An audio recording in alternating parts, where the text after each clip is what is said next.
Very good morning and welcome to the 17th meeting of the Criminal Justice Committee in 2025. We have no apologies this morning and Fulton McGregor is running slightly late due to train issues, so he will be joining us shortly. So our first item of business today is to agree whether to take item 4, which is our review of today's evidence in private. Are we all agreed? Agreed. Thank you. So our main item of business today is to begin to take evidence as part of our new inquiry into the harm caused by substance misuse in Scottish prisons.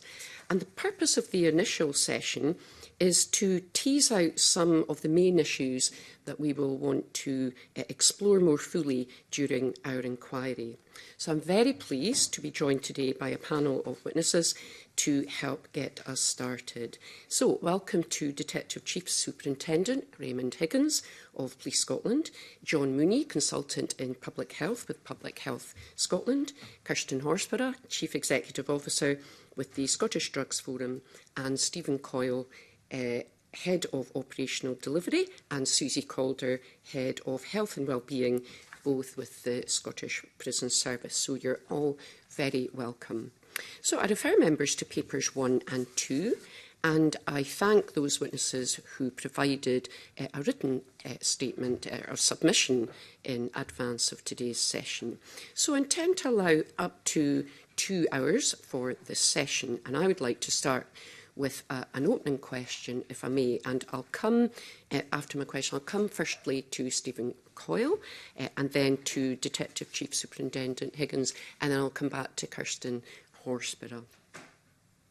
So, I wondered if you can give the committee a sort of general idea of the prevalence of drugs and drug use in prisons at the moment, including what type of drugs are being used, how they enter prisons, what efforts are made to prevent this, and if this picture has changed or is changing in recent years. So is it improving? Is it getting worse? So I'll come first of all to Stephen Coyle.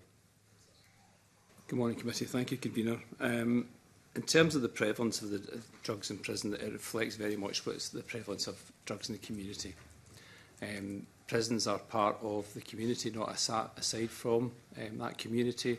So therefore, in terms of the availability and type of drug that's available in prison, it very much mirrors that environment. Probably Susie would be better to give us an idea of kind of the actual context of the drugs that we have, given that that's her area of expertise, but we can come on to that in a second. In terms of how we prevent the introduction of drugs or the measures that we take, it's a range of physical and dynamic responses to that at a strategic level and at a tactical level. At a strategic level, we work with our justice partners, in particular with Police Scotland, and work in the intelligence picture to understand who, what, where and why is moving through the prison estate, what's moving through the court system. And then again, in terms of how we address that from a point of entry to the establishment. So the front of house, we have X-ray machines for people visiting the prisons. We have body scanners for people coming into custody and moving through our receptions. And again, we talk about a range of dynamic and measures that, again, we can, rather than get into the depths and details of that, again, because some of them are security sensitive, we can extend an invitation to the committee to maybe perhaps come and visit an establishment, and actually you can see it in situ. We can discuss it at greater length there. In terms of how we actually work on that intelligence picture, it's a daily view of what we understand to be in the prison, and in terms of how we combat that. There are a range of issues that we can actually have taken, particularly the removal of the way in which drugs come into prison to either come through secretion on an individual, whether that be from courtside or whether it be through the front door as a visitor to the establishment. We have seen drugs being introduced through impregnation into articles being introduced to the prison, so prisoners' property coming in. You'll have perhaps drugs soaked in clothing, and a range of other methods, including throwovers over the wall, where actually the prisoners will be expected to go around the establishment and pick up the package that's come over the wall.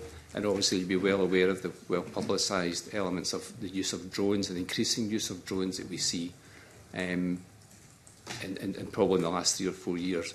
And there's a range of methods, again, if the committee were coming to visit in Salish, we could talk that at length with you. But again, we've taken some measures in terms of how we technologically address that, and also in terms of installing like low-tech responses by putting particular grills on windows because the drones have flown up to windows. Okay. So again, we take the measures that we can actually low-tech responses to that. But again, it's working in conjunction with our Police Scotland colleagues and then building that intelligence picture to know what, where and why is coming through the system. But maybe Susie be able to kind of give us an idea of actually the sort of the context of the drugs that we're seeing in custody. Yep, I'll bring Susie in.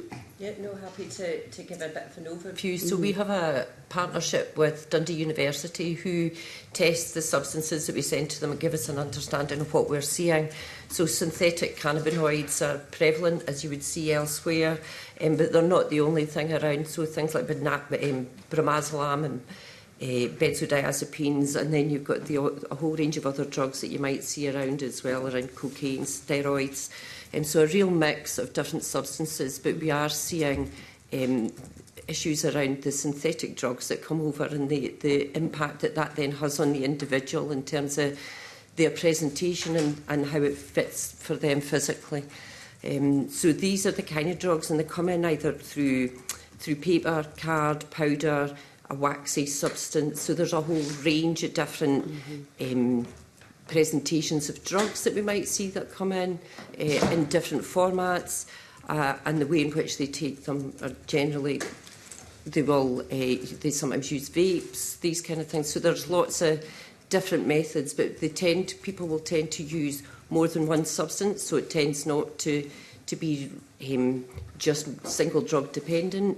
But we also know that people don't know exactly what they're taking when they do get the drugs, because they come in and they might think they're getting one drug and it'll be something quite different. So our relationship with Dundee University is really critical in trying to track the trend of what's going on and what we're having.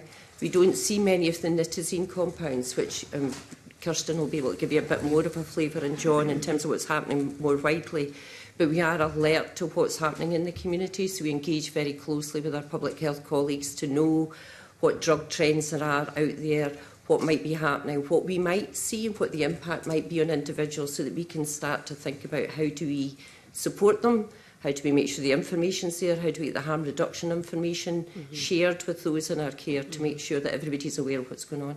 Okay, thank you very much indeed. So I'm going to come across to Detective Chief Superintendent Higgins, and obviously Police Scotland and SPS work very closely together, particularly around sort of intelligence sharing and information sharing. So just go back to the original question, was just around the prevalence of drugs and drug use in prisons and the types of substances. From your perspective, I'd be interested in what you might be able to add to Stephen and Susie's updates already. Thank you, Convener, and morning committee. So I have to say that Stephen and Susie have provided quite considerable detail. There's not a huge amount in terms of that specific of the types of drugs that I can add.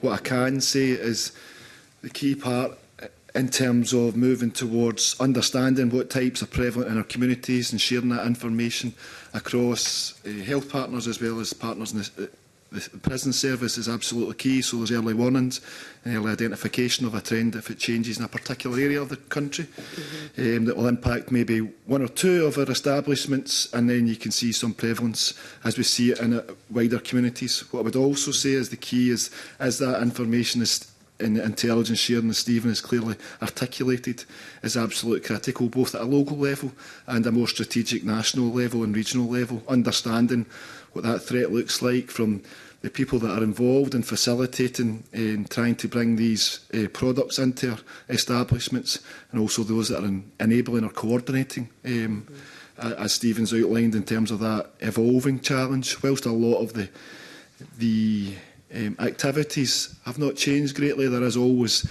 that evolving challenge, which we see probably more recently, more prevalent in terms of the drones, etc. So that's key for us in terms of the prevention space. It's key for us to work together. We often will do initiatives with the local establishments, but also making sure the strategic piece that myself and Stephen will be involved in is working across the establishment. It's not just limited to, for example, something we may be doing Kilmarnock or Dumfries, etc. Okay, thank you very much. Kirsten Horsburgh, you've been in committee before and have shared very, very helpful information. So I'm just going to hand over to you, particularly with regard to what we're seeing coming into prisons. Sure, yeah, and thanks very much. Good morning, everyone. I appreciate the opportunity to speak to the committee today. Scottish Drugs Forum is an organisation that advocates for evidence-based drugs policy based in public health, human rights and harm reduction. And from that perspective, the presence of drugs in prison is really a byproduct of the criminalisation of people who use drugs. Yeah. So, you know, a huge majority of people in prison won't necessarily pose a risk to the general public, but are in prison because their drug use is criminalised.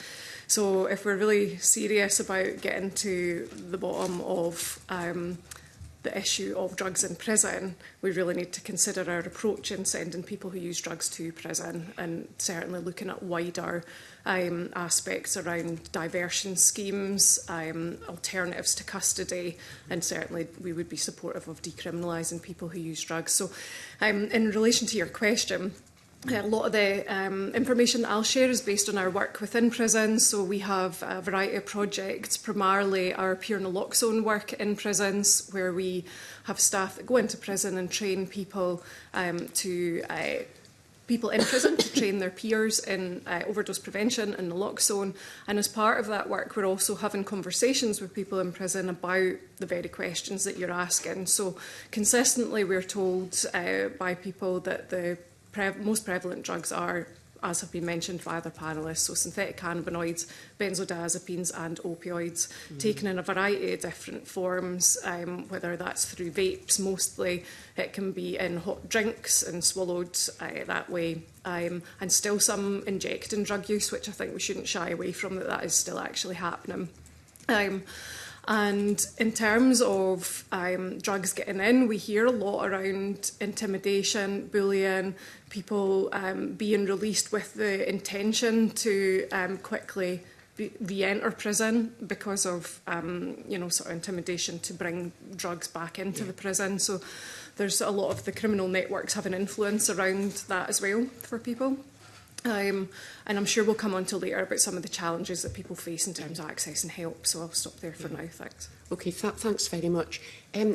John Mooney, I don't want you to feel left out in that first opening question. Maybe just picking up on a point that Stephen and or Susie made with regard to the kind of what we're seeing in terms of drug harm and drug use in prisons is almost a self-reflection of society, is that, or what's going on in communities? I'm interested in from your perspective, if that's what you're picking up in a lot of the work that's going on around sort of tracking trends and types of substances coming into the system. Yeah, thanks very much, Convener, and thanks to the committee for the opportunity to speak. I should perhaps caveat my reply by saying I'm in the presence of a lot of more expertise than I have in the prison side. The bulk of the MAT standards, our team's work, the MIST team support has been implementing the medication-assisted treatment standards in community settings. So, but we do have a programme of work just starting in prisons. In some ways, prisons represent perhaps a kind of a canary in the coal mine effect. So sometimes you see the early signs of what's happening in the community starting in the prisons, because that might be due to because there's an amount of enhanced intelligence in the prisons, as Susie was mentioned, the access to drug testing at Dundee University. So quite often what we might see in prisons today might be something that's more widespread in the community, which might be a little bit counterintuitive, but that's been the case. But certainly in terms of the the prevention strategy for tackling drug deaths, the key area is actually about prison release. So people being released from prison at one of the highest risk groups rather than within prisons. Although, of course, there are other causes of premature death in prisons that we're all aware of. But that's the kind of broad parallels. Okay, thank you. So, before I hand over to Liam Kerr, I wonder if I can just go back to a point that you made with regard to the close working relationship that exists between the Scottish Prison Service and Dundee University, in particular the Leverhulme Research Centre for Forensic Science, which is obviously based at the university. And I know, I think in your submission you referred to Dundee University, or the research centre, as providing really valuable insight into the extent and nature of the illicit drugs being used in prisons. So, I don't have to tell anyone about the sort of financial situation that Dundee University is facing, and I'm not expecting you to comment on that. But what I would be interested in is, given the value of the work that they do in conjunction with yourselves, just how much of an impact any sort of change in that arrangement might have on the work that you're doing around tackling drug harm in the Scottish Prison Service estate.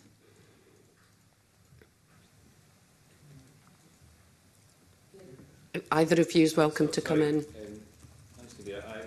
I'm not aware of any contractual elements that are being currently impacted by the financial situation you described, so I wouldn't be able to comment further at this stage. But again, if there's something that we want to pick up, I can pick that up and come back to you and give you an indication of what we might think that is. But the Dundee University work over the last number of years has been absolutely invaluable in its ability to help us structure what our strategies will look like, what the tactics look like, and understanding of what the SPS responds to what we find in custody, and what that means for those who are living in our establishments, and how we actually provide that best level of care. So in terms of they are an absolute key partner in that conversation.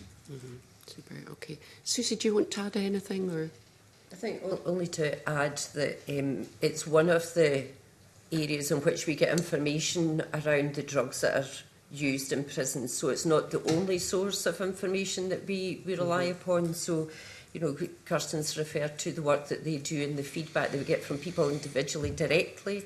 We've worked with Radar in the community to work out what drugs are out there. So there are a range of information places, I guess, that come together, but the Dundee University is critical in terms of determining the exact what is in the substance that we get tested at the time. But it's not the only method that we rely upon in terms of understanding what use or what the impact of that use is for someone in their prison. Okay. So would there be, are there other centres? I think is that what you're saying, that there are other centres that would be able to replicate the work that the research centre is doing? No, sorry, that's not what I'm saying. I'm just saying we gather our information through a variety of different ways in terms of trying to understand the impact of the substances and the substances people feel that they're using or think that they're taking while they're in. The Dundee University element is the opportunity to test those substances, but we also get direct feedback from those in our care who are directly impacted. That's helpful clarification. Thank you very much. Okay, I'm going to hand over to Liam Kerr, and then I'll bring in Sharon Devi. Thank you, Convener. Good morning, panel. Stephen Coyle, I was very interested in your answer earlier. I was in this portfolio, and then I was out for a few years, and I've now come back about 6 or 7 months ago. And I was struck by the progress that has clearly been made. So, for example, on the deployment of Rapiscan, body scanners, and I did visit a prison recently where they had the anti-drone technology, and I can see from a recent report that that's been very successful. But still drugs are getting in, still substances are getting in. What more could be done technologically or resource-wise to keep drugs out of prisons then?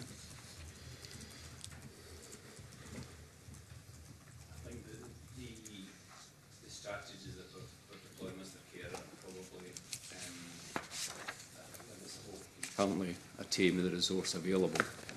In terms of our developing technological responses to how drugs are entering prisons, we'll have seen that at the centre of sort of the organisation of the commodity to enter prisons is through serious and organised crime groups.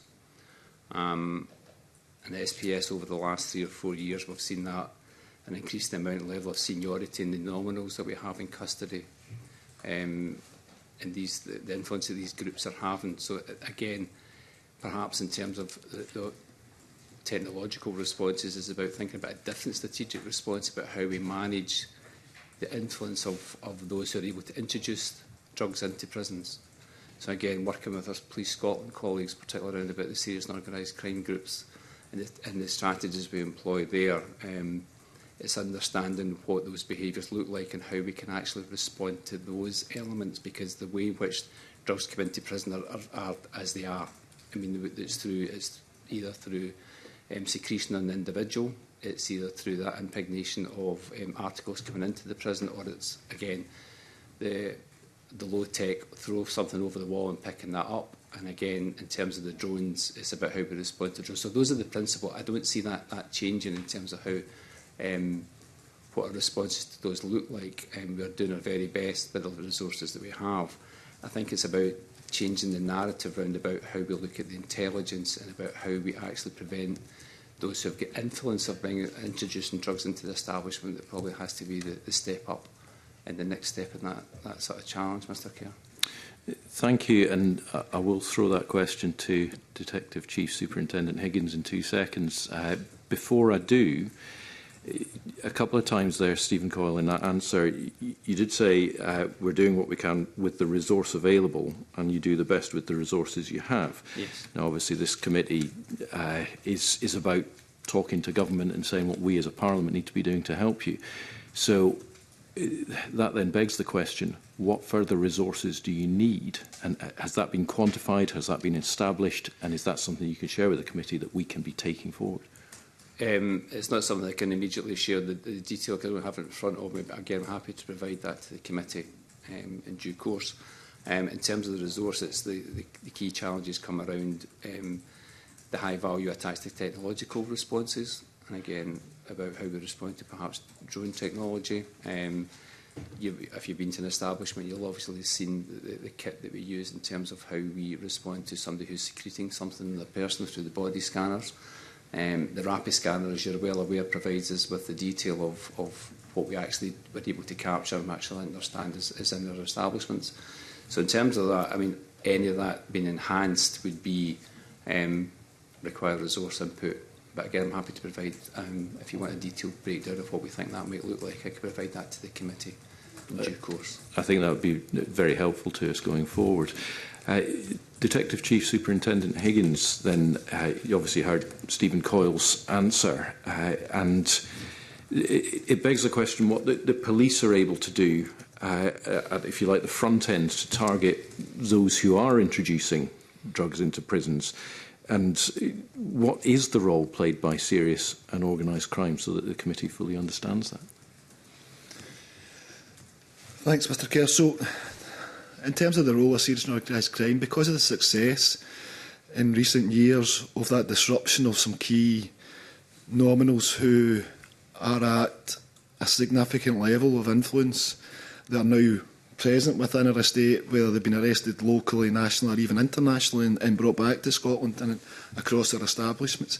That presents as an issue then in relation to their capability, our understanding of that and our response to that in terms of sharing our information intelligence to try and create a partnership with Stephen and his team, and both locally, regionally and nationally in terms of the response across our establishments.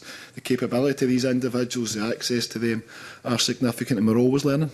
We have good instances whereby there's been real significant disruptions, and we're continuing to learn in terms of what that technology can deliver across our estate. The challenge that will be is that response to have our preventative aspects to that technology and making sure that we are both joined up in a Scottish footprint, but because of the reach of some of these nominals, and it's only a small number of nominals, but some of their capability and understanding can often be UK or even international in terms of bringing that capability to our local establishments. So we're continuing to evolve that understanding, share that information and look at our measures.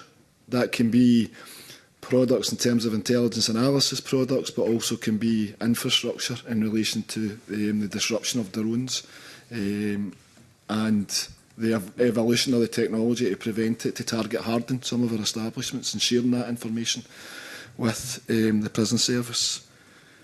There's always an aspect where we could have more resource. I can confidently say across members that we will always aspire to have more resource, and sometimes that resource can be in a different way. Sometimes that resource can be technology, analytical products, as opposed to actually people. And we always look to try and develop that in partnership so that the intelligence information that we are learning from and sharing is as current and up to date as it possibly can be. Kirsten Horsburgh. Thanks. If I may just add to that, on the flip side of things, when we're looking to the future about how we stop getting drugs into prison, could we also be looking, and could the committee be focusing on the future of resourcing out of prison alternatives? So, you know, if we want to stop drugs getting into prison, could we look at how we stop putting people who use drugs into prison? So, you know, all that stuff that I sort of mentioned when I did the opening around decriminalisation, diversion schemes, how are we utilising our recorded police warning system? There's no data on that. It's very difficult to understand if that's actually reaching the people that we would intend it to. You know, drug courts, so looking towards resource and treatment and support for people who it's inappropriate to have in a prison environment, if there's alternatives for out-of-custody options. Very quickly, when you said the recorded police warning system, there's no data, what do you mean by that? Well, we have no idea how that's actually operating in practice. So we have looked previously to try and access data on how many recorded police warnings are being provided and under what circumstances are those being provided.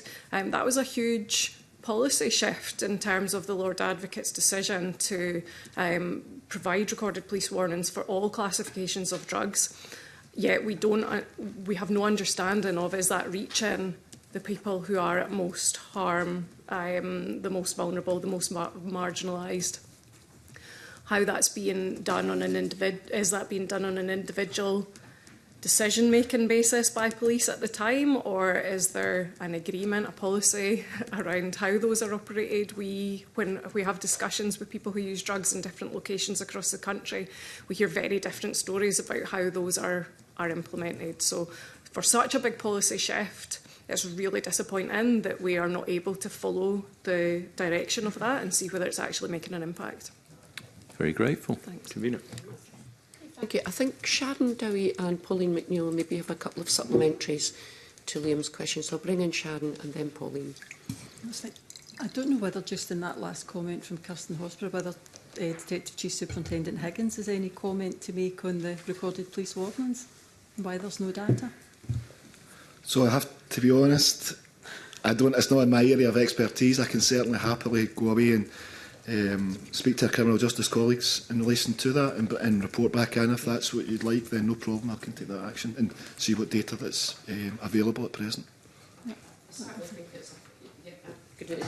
Interrupt Sharon, but I certainly think it's a point that the committee will pick up on, and I sense there might be some correspondence coming out from the committee on that. But yes, certainly it's a very important point that Liam Kerr's picked up. Sharon? Thank you. To the Scottish Prison Service, I don't know what one of you want to pick this up. I just wanted to see if you could give us any information on ambulance call-outs to HMP Kilmarnock increased by 231% between 2023 and 2024 following nationalisation. And the figures I've got said there was 106 ambulance call-outs to HMP Kilmarnock in 2024 compared to 32 in 2023 and 14 in 2022 when it was run privately. So have we taken any learnings from that? Do you know any reasons why there would be such an increase in ambulance call-outs? And was there anything that they were doing to run the prison privately that has changed since it's went to SPS? Is there any learnings that we can take from that? In terms of ambulance call-outs, I don't have that detail to hand in terms of the breakdown, so I can't comment on what all of those ambulance call-outs were about, and it can often be as a result of who's in their care. So it might not all be drug-related ambulance call-outs that we're referring to, but I would need to go back and have be able to break down those figures. I can't comment directly on that. We do work very closely with our ambulance colleagues, though, in terms of when we've got areas of harm or if we've had incidents where there's been a few people who've been affected by drugs. So we work very closely in terms of ensuring that the care is in place. The operational side of how Kilmarnock now operates sits within Stephen's side of the organisation. I sit within the policy. But we're certainly very happy to have a look at ambulance colleagues. It's one of the areas that we do investigate, and we'll work quite closely with our ambulance colleagues to say what's happening, what was the impact, were the people transferred because they needed to be transferred for a particular reason, where did they go, how long were they away, we would need to work out as well. So I don't have the breakdown particularly with me on all of the ambulance colleagues across the estate, but I'm happy to kind of have a conversation with Kilmarnock to establish what might be different. I can't think of what might be different that would prevent call-outs to ambulance or what they might have done different in their practice. I will check that. It just seems a huge, huge rise. I think there's 49 call-outs in the first 3.5 months of 2025 alone. So it's just the difference between the call-outs when it was in privately run and the call-outs now it's in SPS. Regardless, it's a huge increase. So it would be interesting to see if it is, if there's maybe a difference in the amount of drugs that are actually managing to get into Kilmarnock now. I suppose the response to that, there's not been, in terms of the transition from Kilmarnock as a private entity back to the prison service, so that there was a long lead-in period to that. So in terms of the adoption of Kilmarnock's operational delivery, there is no change in terms of its approach to business, because it's just the way in which it has now adopted SPS systems from what it was when it was a private environment. But again, picking up on Susie's point, a lot of the decisions at the point where people are called, or ambulances are called for, are the decision of the NHS provider, not necessarily the prison. In fact, primarily it'll be the NHS that would request an ambulance coming in, because obviously they'll look at whatever they've got in front of them in terms of a presentation. So again, as Susie said, it was something we could take away and have a deep dive analysis of those figures for you to give you that. Yeah, if you could bring that information back to the committee just to see if there is a difference and to see whether that is what the reason is. The other thing I just wanted to quickly ask was, we've got you'd mentioned earlier about window grills, so it says stopping the drones getting in has become a priority, and 6 months ago Perth Prison introduced secure window grills.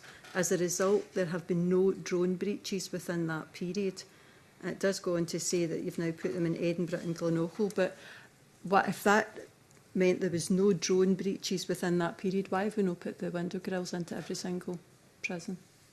There's two aspects to that, and go back to Mr Kerr's point earlier on about resources, the cost attached to that, and obviously the establishments that were initially, the grills were placed were particular hotspots, and again that's why we had gone back to those environments first to tackle what was an obvious problem in those environments. But again, if we had the resource, yes, of course we would apply that technology, and it's a low-level, it's a low-tech response, if you like, because it's a window grill. It's been effective. It prevents the window being accessed, so that the occupants of that room can access what comes over the drone. It won't stop drones coming in, because drones may come in, and I'm sure as the Chief Superintendent will allude to as well, the capacity of drones and the payload that they can now carry is significantly increasing over time. So again, if these things are not getting into the windows, they can still drop packages into an establishment to be picked up by another method. So we're preventing an obvious method of introduction of putting grills on, but it won't prevent drones coming in. Okay, thank you. Moving on just a bit on alcohol use in prison. So while much of the focus on substance use in prison is in drugs, could you advise the committee if alcohol is also an issue, whether illicit alcohol is produced in prisons and what's been done to tackle it? So, yeah, in terms of alcohol, although not near as prevalent as the drug use, we are aware that there will be illicit alcohol on occasion, but not to the same degree as we're seeing in terms of drug use. The work that we're doing within prison service on our alcohol and drug strategy is very much trying to focus on how we support those who come in who have existing alcohol-related problems, who need support during their care with us, and so that we don't lose sight of the impact of being removed from the drug that they use as their drug of choice in the community when they come into prison. That can be a really difficult transition. So our alcohol and drug strategy is very much focused on looking at all of the substances people might use when they come in and looking at ways in which we can support them and put in place the recovery packages, so when they go back out into the community that we've done some work to try and prevent alcohol being that ongoing problem. But we don't see it to the same degree as we might see drug use, but that's not, I couldn't say that we don't have any alcohol in the estate in terms of illicit alcohol and hooch. That may appear, but it's not as prevalent. So do you have specific treatments for alcohol misuse? So we work very closely with our NHS colleagues who provide the interventions around alcohol and drug treatment, but also we have some third sector organisations who are involved at local level in different establishments. So we'll have different third sector depending on which area of the country the establishment is, that will offer interventions around alcohol support as well. Right. And do these interventions work? I'm just asking because there's obviously some people that enter prison who are not drug users, but they leave prison and they are drug users. So is there maybe, if we don't put enough focus on alcohol treatments, are they maybe moving, is there any evidence that people move from alcohol abuse to substance abuse? So I don't have any evidence that that's what's happening, but I couldn't say that it doesn't. But I don't have any evidence to suggest that that's a significant problem. But could we do more around alcohol interventions? Absolutely. I think some of the challenges, and there was a needs assessment undertaken a few years back. Figure 8 Consultancy was part of the Scottish Government needs assessments that were undertaken. And within that, a number of people who had described having had an alcohol problem in the community when they came into prison were identifying that because alcohol wasn't the source, they weren't necessarily accessing support. They were because they felt safe and alcohol wasn't a trigger at that point. So we do need to do an awful lot more work, I think, around how we support people who've got an existing alcohol problem to do the work while they're with us, so that when they go out there's less chance of relapse. But we do recognise the challenges for people and the triggers around that. Being in a prison can sometimes feel like a safe place for some people, and then going back into the community with all of the triggers that exist and issues around access to housing and employment can all be triggers that might impact on someone's relapse and a chance to go back to drinking.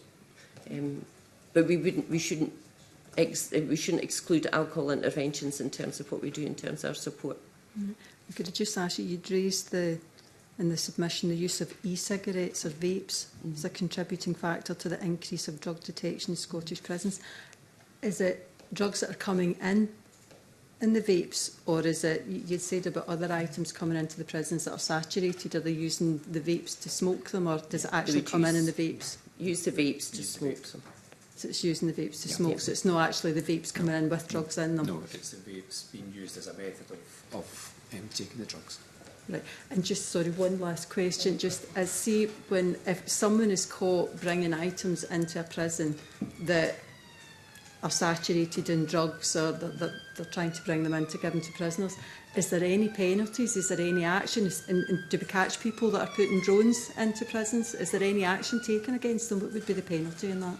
So again, just to clarify your question, it's about depending on who. Obviously, if it's somebody who's in custody is trying to introduce, obviously we can take measures with Police Scotland to charge somebody for the introduction of drugs. In terms of if it's a member of the public, again, we would refer that case if we catch somebody in possession in Britain trying to introduce drugs into the establishment, then again it's a matter for Police Scotland than it would be in any other criminal investigation.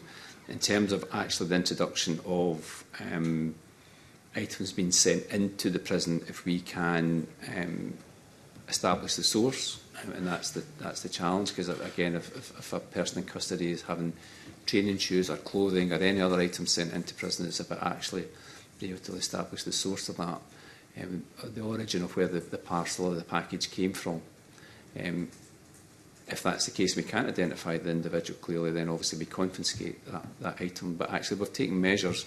For example, when people are ordering in custody, they're ordering electrical goods, for example, because a lot of material was coming in electrical goods, secreted in electrical, like radios, etc. We've now taken a step where we've got a dedicated supplier, so the prisoner can actually only order from the product through us, through the prison system, and that therefore we try to negate some of that, the access about how stuff may come into the establishment, and trying to shut that avenue down. And an example of that is the way that we moved to photocopying all incoming mail. Yeah. Again, because paper was saturated, and Susie spoke earlier on about it. You know, it's in cardboard, it's in card, it's in. I mean, the clothing is probably the one that was probably least obvious to members of the public, about clothing that can be saturated and then sent in, and then actually when the person's in receipt of it, then they actually put it in the sink and use water to desaturate the content of it, and then what they've got then is a product. So again, it's the measures that we've taken to combat that are quite. Again, I'm happy to speak about that in terms of you visiting the establishment. We could show you that in practice of how we go about that. That'd be good. I don't know whether Detective Chief Superintendent Higgins wants to comment. Is there any penalties if you actually catch somebody that's sending in a drone, or if you've got a person that's been bringing drugs into prisons? Is there a penalty? What would be the charge? Just as a deterrent, because if there's no deterrent, then people would continue to do it. So is there something that would prevent them from wanting to do it? So the penalty is obviously determined by once it's presented to the court. So, as Stephen said, in terms of we will work with our colleagues in the prison service as often as we can to try and investigate, detect and report the circumstances in terms of who's involved in bringing that and committing that offence, and then reporting that through the criminal justice process. In terms of the penalties, that's out with, in terms of my knowledge, again, we can have a look at that should the committee determine that of our interest, and work with their Crown Office and Procurator Fiscal Service to bring some returns in relation to that. The people that have been through the system have been reported. But there is a balance in terms of sufficiency of evidence, proportionate investigation, etc. We will always look to investigate it in terms of that, because of the harm that introduces into the establishments. Okay. I don't know whether Kirsten would want to comment on that. You've just spoken. Okay. if you don't mind. So I'm going to bring in Pauline McNeill and then Katie Clark. Thank you. Good morning. It's been very informative so far. I want to continue on this theme about how drugs get into prisons. I mean, that's what the public want to know. They don't understand the complexity of what you're dealing with, which was what you're describing in the different ways. I want to continue the line of questioning that Sharon Dowie had on the drones and your successes, which is good to read. Steve Coyle, you said that sometimes the drones will drop drug packages not outside the windows. So do you know anything about how are the criminals communicating with prisoners inside the jail then? How do they know where the packages are and who they're for, and how's the communication network, and are you able to subvert that in any way? So in terms of how that, I mean, obviously the communications will be through, again, what we've spoken about this morning, about the organisations that exist of the serious organised crime groups, and their method of organising drops, etc., will be, you know, through their own that network, and that network, you know, permeates the prison system. You know, there's no way of whether that's through the communications that take place at visits or via, you know. So again, there is phone calls. You know, how they actually arrange that is you know, is beyond the capability of how. If you were able to prevent any communication, then you're not going to stop any that sort of those arrangements being made. the way in which the drones, again, depending on the intelligence picture that we built up with Police Scotland colleagues, we may have an idea of when a package may be arriving, but actually it's the majority of the time you will find that these are they fly during the night-time hours between 10 AM to 10 PM and 3 AM, and there is no, we have no prior knowledge. In the majority of the cases, we have no prior knowledge, Ms Meneal, of those of what's coming in and when it's coming in. There've been expectation, obviously, from the anticipated receiver that obviously that there's something coming. We have seen evidence of light switches being used on and off in a room to signal that if there's a drone coming in, you could watch a drone coming in and you can see actually the lights being used as a signal to actually indicate where the drone's window would expect it to arrive at. But beyond that, we don't have an avenue at the moment of understanding that picture. Thank you. And do you think are prisoners able to routinely use mobile phones? In prison, Yep. well, I've obviously after the not corporately sponsored ones. If it's illicit mobile phones, then yes, So, yeah, yes. okay. So So if it's illicit so mobile that phones, yeah, so okay. that would be an obvious route of communication. You're obviously aware that we issued mobile phones in the post-COVID period, and Yeah. obviously they were drawn as we moved into the cellular telephony solution. But yeah, I mean, obviously, if there's a mobile phone in the prison, that would be used to communicate with either the person flying the drone in or, the organisation that goes behind that. Thank you very much. Of the ways that you described, I think it was Susie, you described the different ways that drugs can enter. Is there any one focus that you have in particular of all of that? Is it where visits exchanged or is it drones? It's across the board. So that Right. there's not, I wouldn't say there's one particular avenue. All avenues are, I would say, game in Right. terms of the introduction of it. So, and again, to go back to the example we gave of photocopying mail, it just drives behaviours in a different way. So actually, that paper will now come in and perhaps in a drone. Again, I referred earlier to the payload of drones and the weight that some of these these sort of vehicles can carry. You're talking somewhere in the region of 10, 11 kilos that they can lift. So I mean, again, the combating of the paper-based just means that the photocopying elements just means that now will come in a drone, and that impregnated product will come in through there. Now whether that comes in there as a substance in tablet form or in another format in a powder, you can imagine the weight you could get in the paper that you could get into a drone.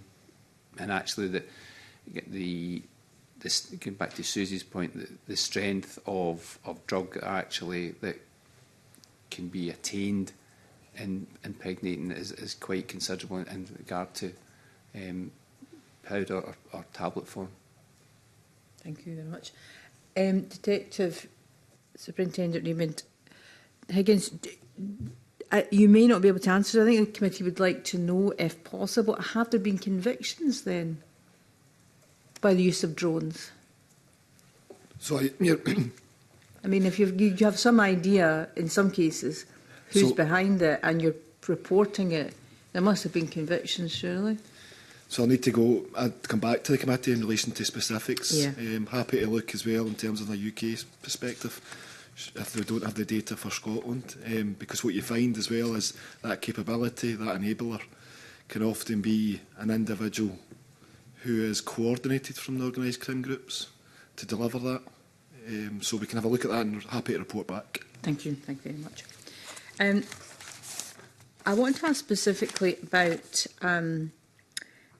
those who didn't have a drug addiction when they went to prison. I spoke to many families who say that, and a couple of families where there's been a death in custody, for example, they say that their loved one wasn't a drug user before they went into prison. Now, this committee has raised many times their concerns about, and we know really hard job you have of maintaining order in prisons when they're overcrowded, but we know we've got prisoners who are 23 hours in a cell, and that must have an impact on someone's mental health for sure. They're not doing recreational activity. So it's really those prisoners I wanted to ask about what is leading to the drug use, and is there any sort of ways that you are dealing with those prisoners specifically, or is that just the same strategy? Because obviously what Kirsten's describing is those who have been drug users in the community and they've been criminalised, maybe offending because of it, they're in jail, but there's still a significant proportion, you can correct me on the figure, but maybe about 17% according to the survey, were not drug users when they went into jail. So I'm really interested in that area. From our perspective, it's really important that what we put in place are a range of options and support mechanisms for those who come into prison, particularly to support them around their mental health and their well-being. So we have two strategies that we've published in recent months, the alcohol and drug strategy and the mental health strategy. Both have a focus on a whole prison approach, so how someone is supported throughout the whole of their day, so access to education, access to support, access to advice, access to NHS colleagues, making sure that we've got all of that well-being, I guess, and positive impacts and positive interventions available to people to try and create a space where they're able to look after their own well-being and feel content and happy in terms of as happy as you can be, I guess, in a prison setting, that you're supported to take that and you know where to go. Clearly for us, anything that we identify, so from a prison's perspective, the personal officers will work very hard with individuals and try to identify what areas of support they might need while they're with us. And that might mean referring them on to NHS or third sector or wider support to try and reduce the risk of someone initiating their drug problem while in a prison setting. It's very difficult to identify all of the areas that we would need to say that we could do to prevent it, full stop, but actually our efforts and our strategies are very focused on the prevention and looking at they interact in terms of creating hope, creating connectivity, thinking about stigma, discrimination and providing safe spaces, so looking at opportunities for people to talk about their recovery, engaging with peer mentors, engaging with recovery type interventions.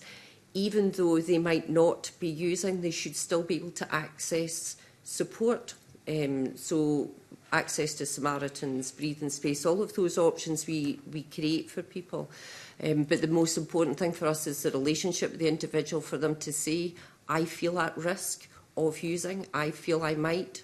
So if we could get into that preventive space. So is that how it works then, that someone who's not been a drug user has to come to you and say, I feel at risk because of whatever reason? It's a two-way conversation between the personal officer and the individual that they're supporting.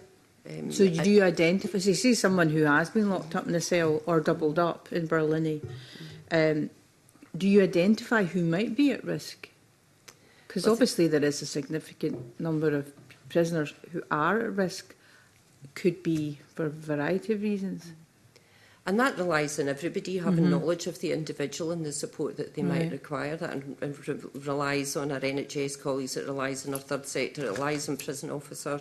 It relies often sometimes on the person who might be sharing the cell with them or who might know them. And it also relies on being able to engage with families to be able to highlight concerns. As you're aware, we have a concern line for families to be able to access us to say, we're worried about our loved one. Because sometimes that's the way the information might come in.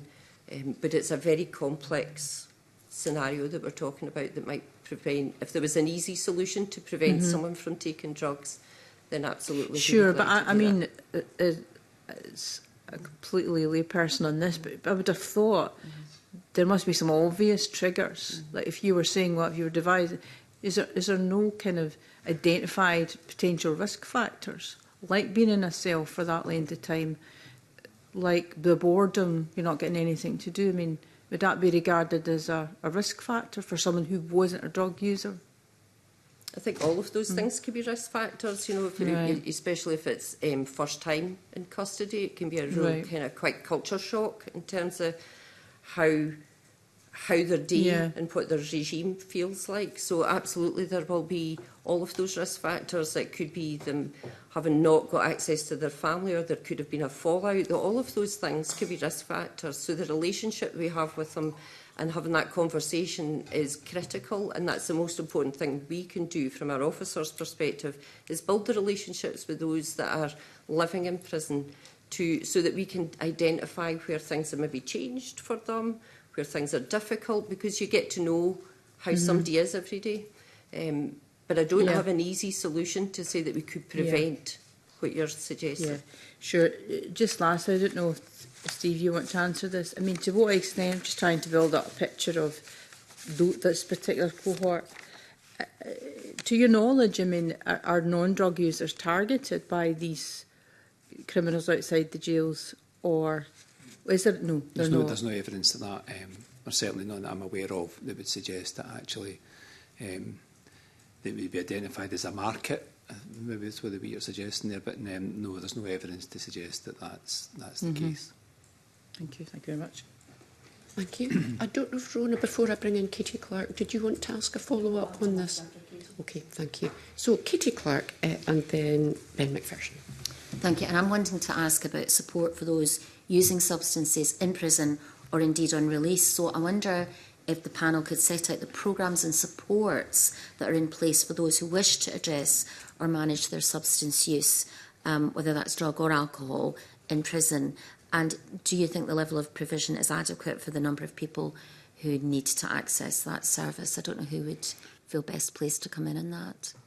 I think there's probably a combination, and because Kirsten's got directive in terms of the services that SDF offer as well, will have wider knowledge. So there are a range, I think, of support options for people. The most obvious one being access to NHS for those who require medical support, so medication-assisted treatment.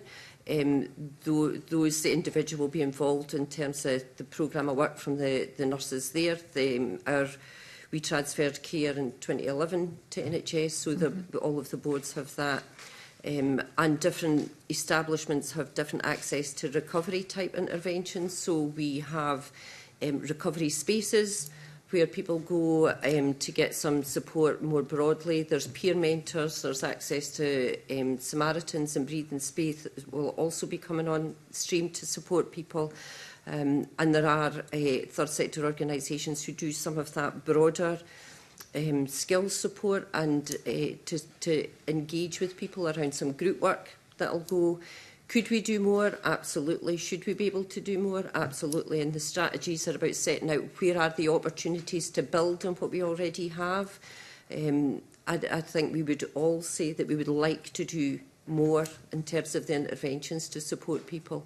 For those who come in already on medication, then it should be a seamless process in terms of NHS being able to pick up and support them through that and to support them into the community. We do pre-liberation meetings with people to make sure that if we're identifying additional needs that they need for going out, that the referrals are in place, that our NHS colleagues have picked that up, that we've sorted out around their housing, that we've engaged with all of our community partners to make that happen. But we could always do more, and I'm sure Kirsten will identify that from the individual's perspective, that there's more that they would like.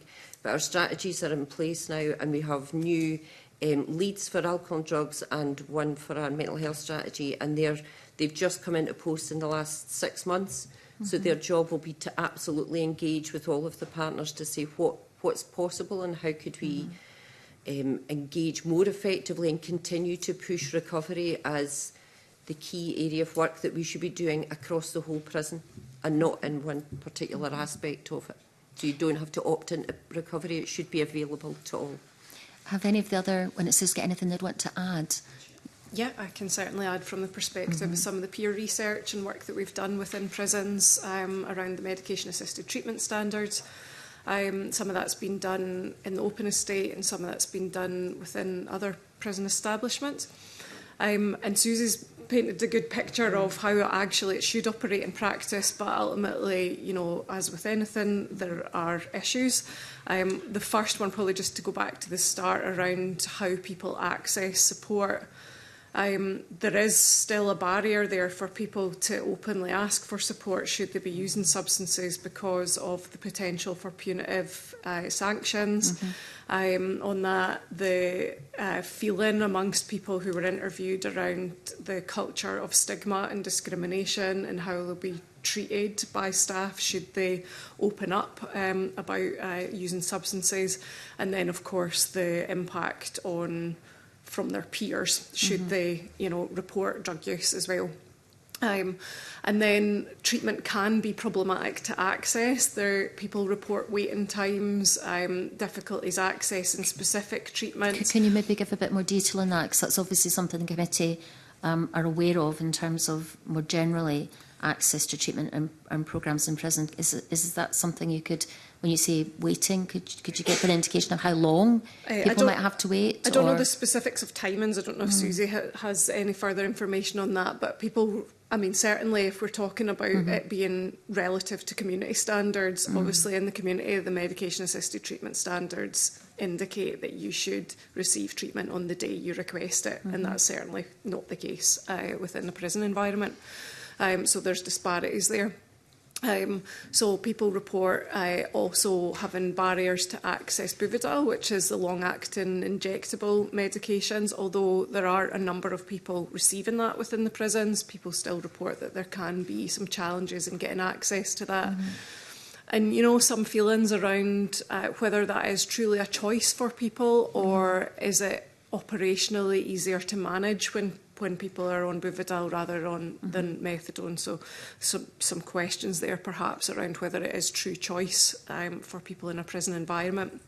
And then some issues around timeliness. So particularly with the Buvidal, so the injection is required to be redosed within a certain period of time, and people report often having to wait, that not always being on time, sometimes it not being provided ahead of home visits, for example, if you're in the open estate, and then that just on the train on the way here, I was reading some just harrowing stories from people about the real personal impact on that. So somebody talking about not having their dose ahead of going on their home visit, and then spending time with their grandchildren, but actually feeling in withdrawal and not feeling like they could properly engage with them, but having to push through it regardless of the symptoms, because obviously the easiest thing would be to use drugs, but then if they go back into the prison environment, they get a drug test, puts them back potentially years on a sentence or other punitive measures, or can put them back to closed conditions if they've been in the open estate. So there's so many barriers as to why people would not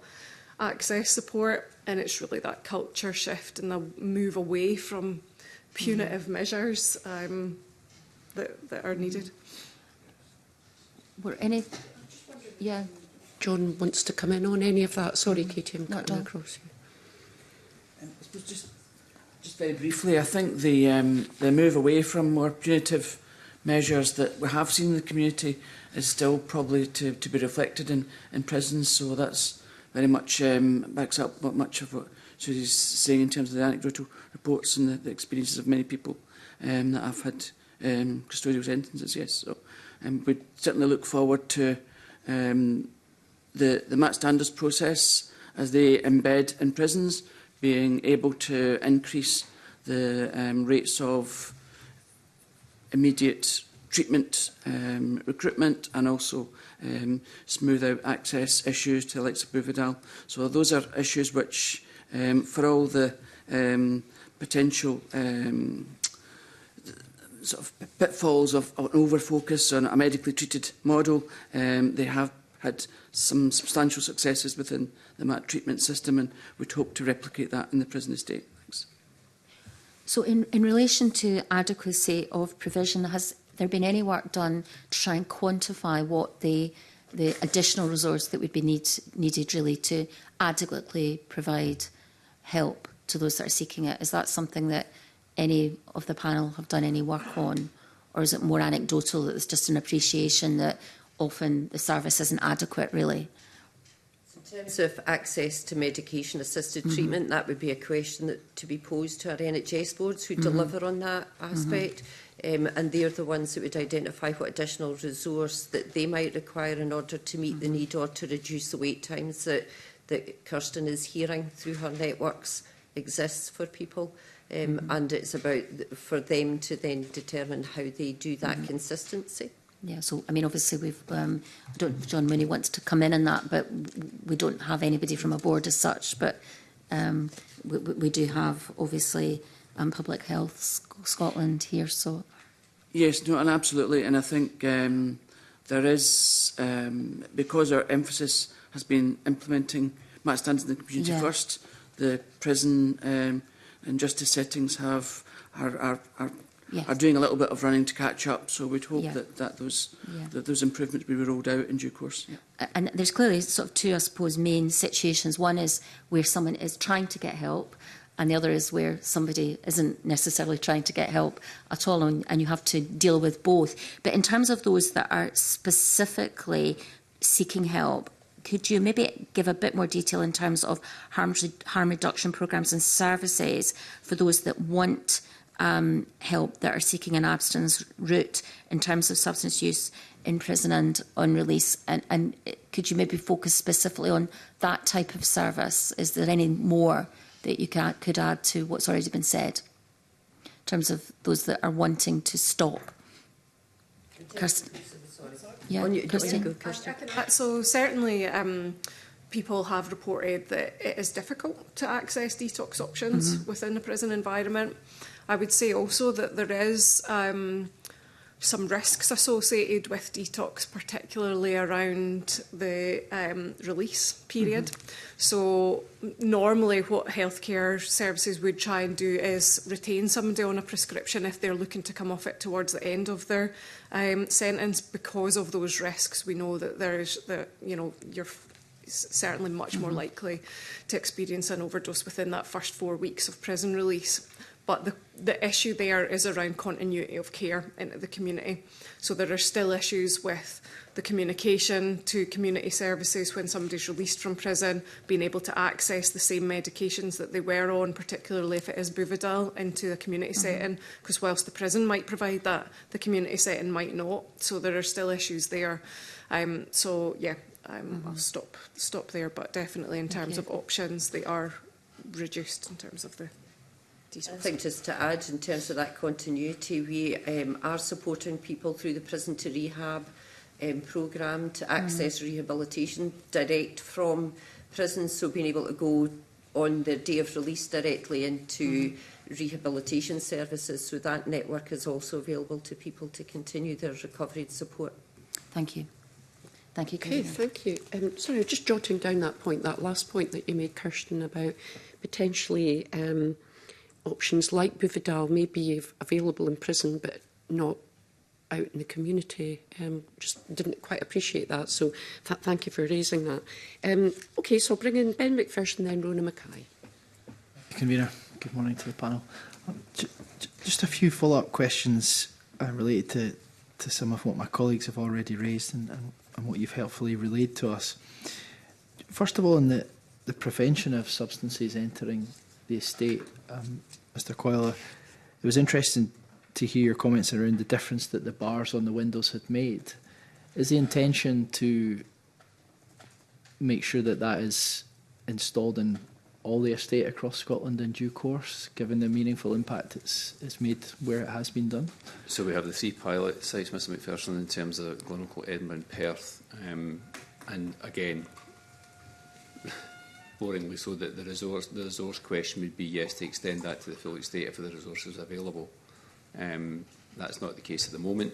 And again, so we're having to obviously manage the other sites in this, in the way that we have prior to the grills being installed. But the grills are having an impact. But again, we'll wait to see what that means in terms of perhaps driving, like I said earlier on.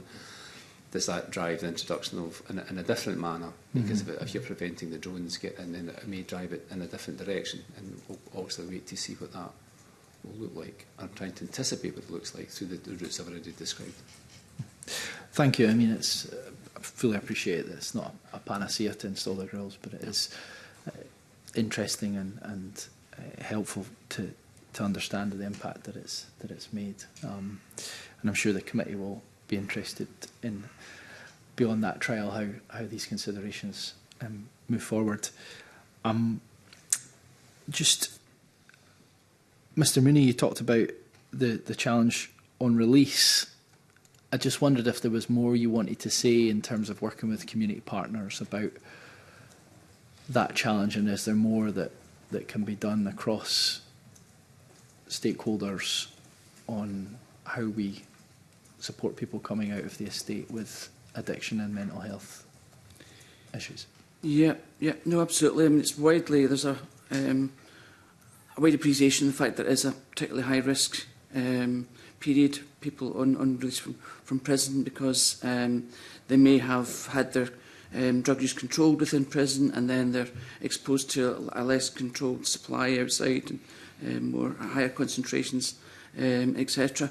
It's an issue that's got a particular focus because of the early release scheme in recent months, with an increase in the number of people being released from prison. So that does pose a little bit of an extra burden on local specialist substance use support services, which and the current constrained economic times can have issues with accessing. Buvidal has been mentioned already. It is an effective alternative to methadone, but it is a degree more expensive. So there are issues over who covers the costs of Buvidal for people who might be using that within prison, and then they're transferred to community settings, an increase in the drug budget. So there's a degree of ambiguity over who picks up the tab for Buvidal in particular. So the alcohol and drug partnerships, we know they have been picking up that cost in the last year or so, but as a prescribing cost, it should go to the health boards and the joint integration boards. I believe there's a letter going out from the chief pharmacist to that effect to remind boards of that. But so I think there are still issues with continued treatment, in particular of Buvidal, but probably also applies to other treatments as well. Is that letter something that can be shared with the committee? I'd have to check. It was a letter that was in preparation for many months now. I wouldn't be able to confirm that it's definitely gone out. It was certainly something that the alcohol and drug partnerships have been keenly waiting on. So I can get back to the committee and to find out whether that's actually gone out. Yeah. Okay, thank you. And just lastly, if I may, convener, there was some discussion earlier. Kirsten Horsburgh, you talked about the almost, I would argue, perplexing situation where we're sending people with addictions to prison, and rather than treating them for that addiction.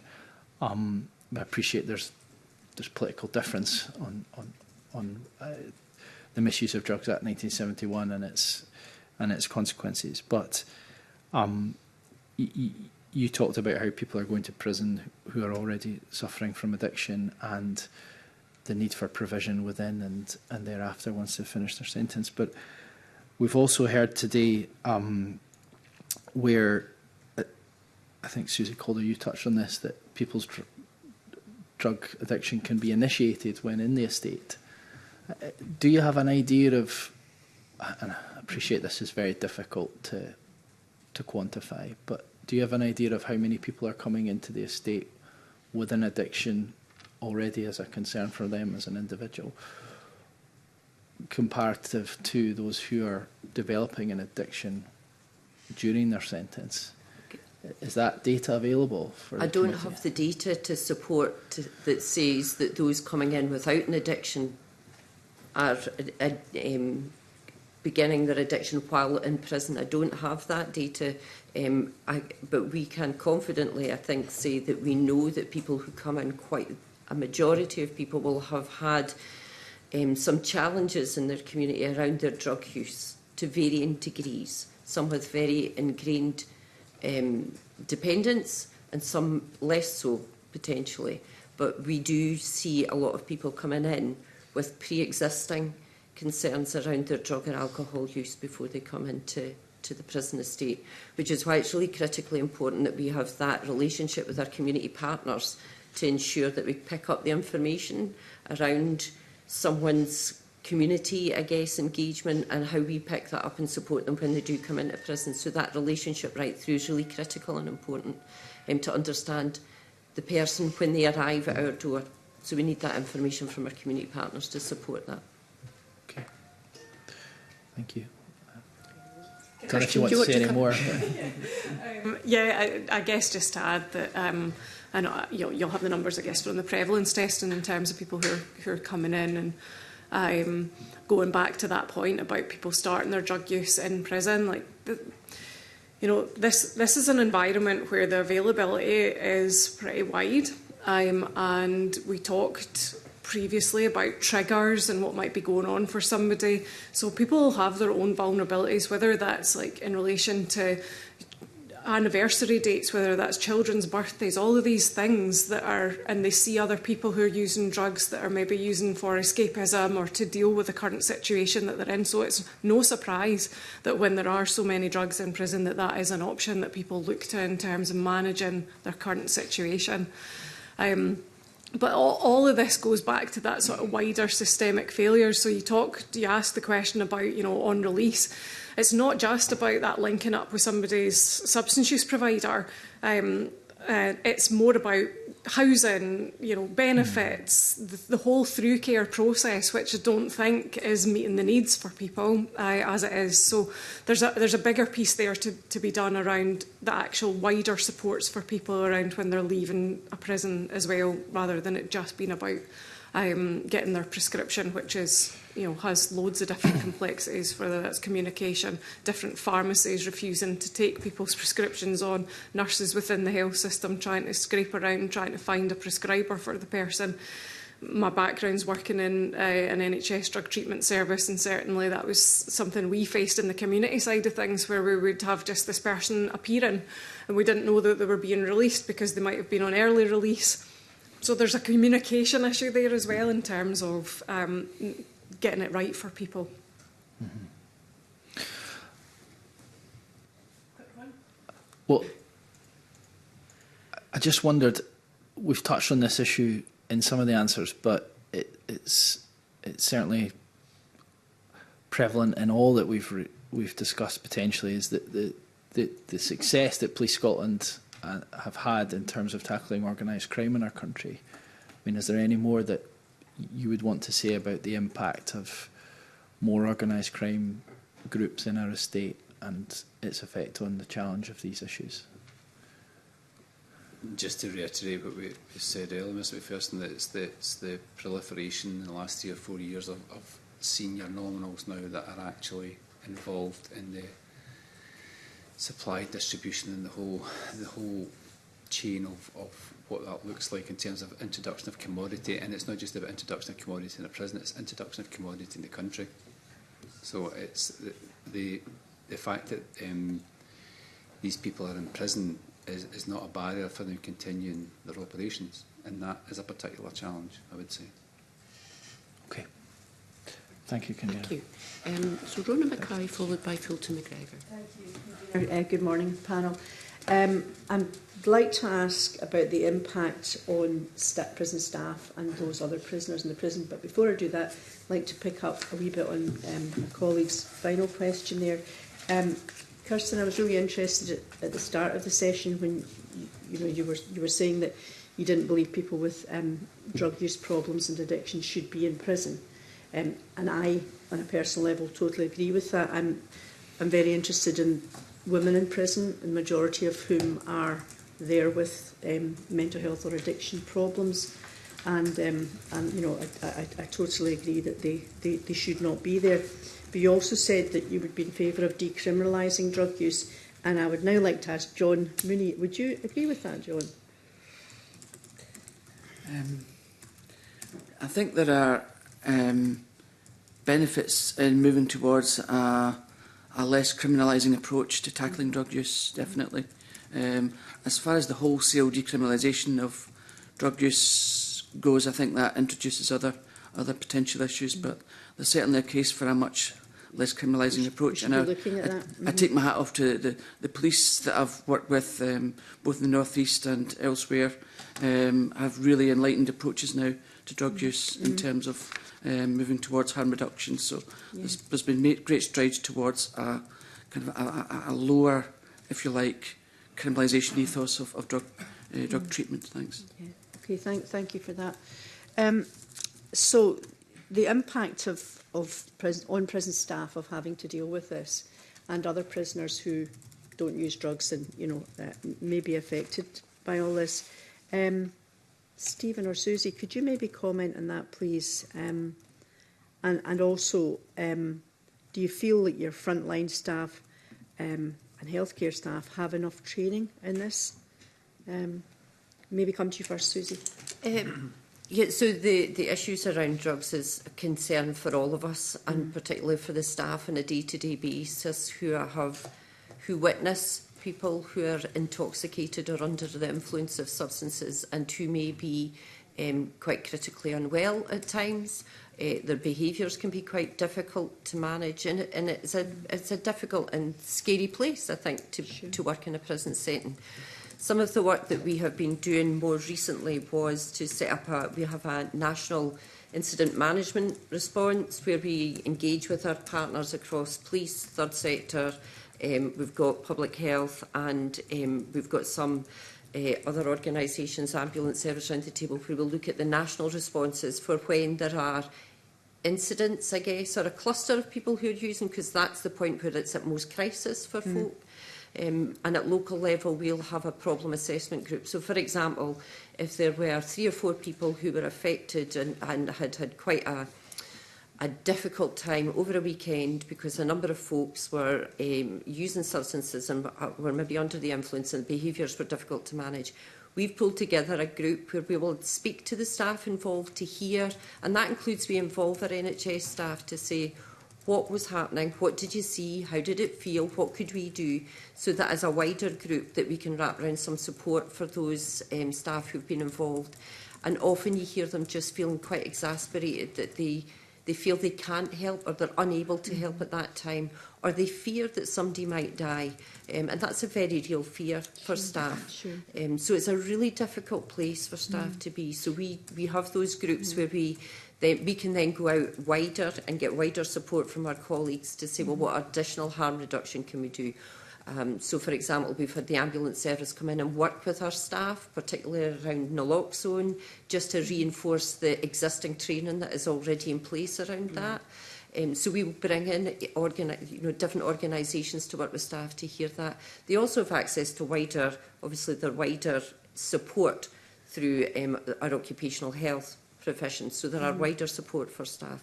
But I don't think we should undersell just how difficult it is for an officer to come in and witness what they see, because people are often unconscious or dipping in and out of consciousness, and so at times appearing fine and then very quickly deteriorating, and that creates a lot of anxiety for all staff concerned. And is the training keeping up with the evolving changes in drugs, and so that they're aware of different reactions that could happen? And does that training start right at the start of them coming into the prison service? Is that part of the training module? So for recruits, there are elements of training, but we're also at the moment, because we've got our alcohol and drugs and our mental health strategy, doing a piece of work with our college staff around training needs and identifying what are the specific needs and how might we address those for our staff and wider. And we work quite closely with our NHS colleagues who also deliver some training.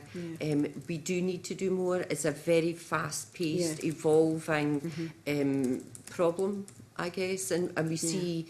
So what we might have seen 6 months ago is not necessarily what we're seeing now. That was my point. Is it keeping up with the changes? So we do rely quite heavily on our information and advice we get through our public health colleagues. So we work quite closely with the organisations at local level to make sure that information is being passed. So we will communicate those messages out, but it's a very difficult thing to try and get ahead of the game with that. So we feel that it's very difficult to predict sometimes what might be coming in the next 2 or 3 months to make sure our officers are armed. So it's undoubtedly must be a huge pressure on staff. It's a huge pressure, but so what we try to do is give people access directly to us as well, so they can come into our health team within headquarters and have questions, and we'll go out and find and source information, and we try to be proactive and preemptive around what we can put on our SharePoint for people to access in terms of information. But it's incredibly difficult, and I would say there's more we could be doing around trying to keep up with that. But our training needs will give us a good feel for where are the critical points, what can we do, what can we do differently. All of that comes with resource, though, and the impact of the population numbers being quite high and staff feeling overwhelmed with a number of priorities that they have to address and deal with on a day-to-day basis. But it's a difficult place. I can imagine. Can imagine. Can I ask Chief Superintendent Higgins about really that question? Do you feel the police are keeping up with the changing market of drugs out there, and how to deal with that, how to detect them, how to deal with it? So probably very similar experience in terms of we proactively try and inform as much as we can with information. It's got to be a whole system approach across the communities in terms of capturing what we see locally and what we see nationally, what we see sometimes the trends. Quite often your trends will come from the big cities down south, if I'm being honest, and it's making sure that we're plugged into that and sharing that, because sometimes that can be a challenge in terms of even types of drugs that are starting to be prevalent within our communities, and try and disrupt the supply of that as early as possible so to reduce that harm. But it's also educating our frontline officers, educating our staff, even in dealing with members of the community in crisis, where we're in houses, etc., and that continually deforms. So very similar to what Susie's talking about. That is a constant demand to make sure. So do you give sort of refresher training in that there? Yeah, so we try in various different means, different mediums in terms of sharing that information. A lot of that time will be, there's information come in, we'll put a requirement out, this is what we're seeing, this is what information, and there's a significant body of work across the UK, not just in Scotland, in terms of early notification of that. And there's a project called Project House Builder, which focuses on citizens, etc., and the harm that presents. So that's a very well structured information sharing across partners as well, and also training our staff in relation to that. Sure, that's encouraging to hear, actually. Just finally, very quickly, so just to go back to Kirsten on the women in prison element. Now, there's far too many women in prison with addiction and drug problems, and then the knock-on effect that has on children and families is horrendous. Do you think that, I mean, often they're in for relatively minor offences, for shoplifting, to feed their habit, etc. So are they there because there's a lack of holistic care out with the prison service for them to access? I think it definitely is a symptom of that wider systemic issues that we see in terms of drug treatment and opportunities, and really looking upstream around trauma, lack of opportunity, all of the things.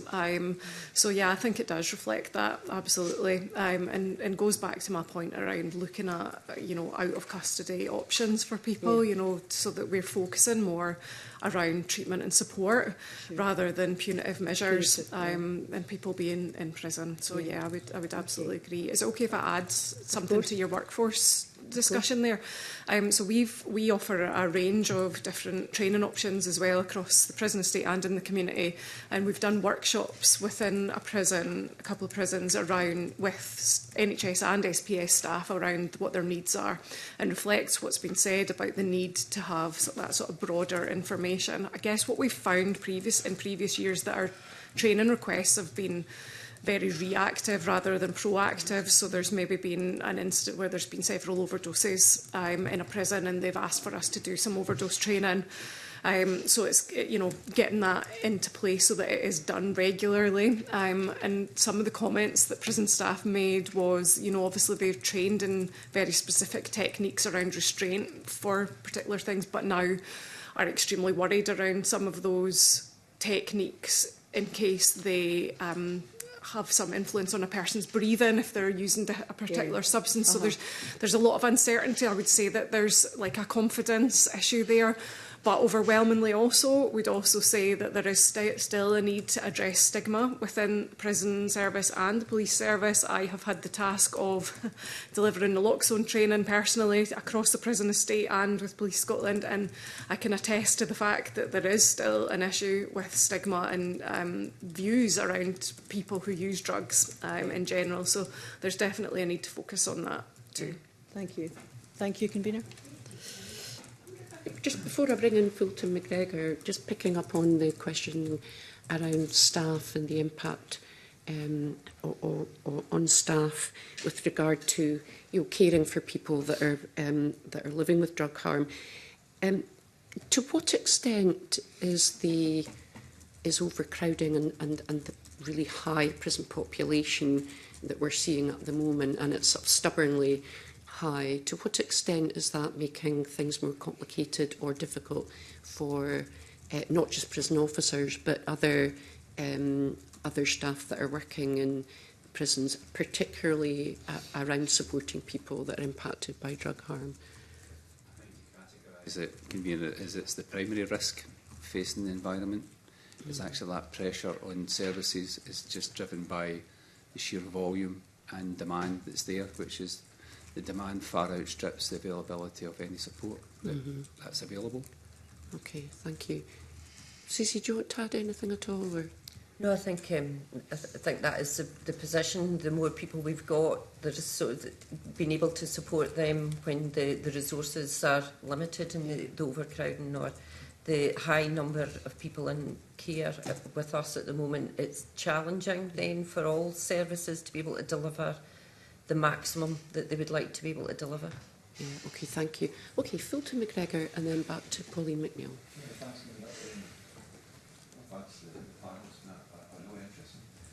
First session on this issue.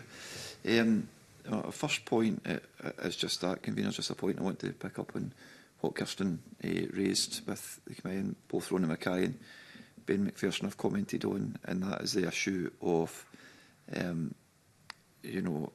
custody being an outcome for people with addictions. And I think that perhaps, rather than me having any more questions today on it, I think the fact there's been a good discussion on this perhaps will lead to that being a further piece of work for the committee as we take this through. And certainly I'd like that to be the case, because I completely agree with what's been said.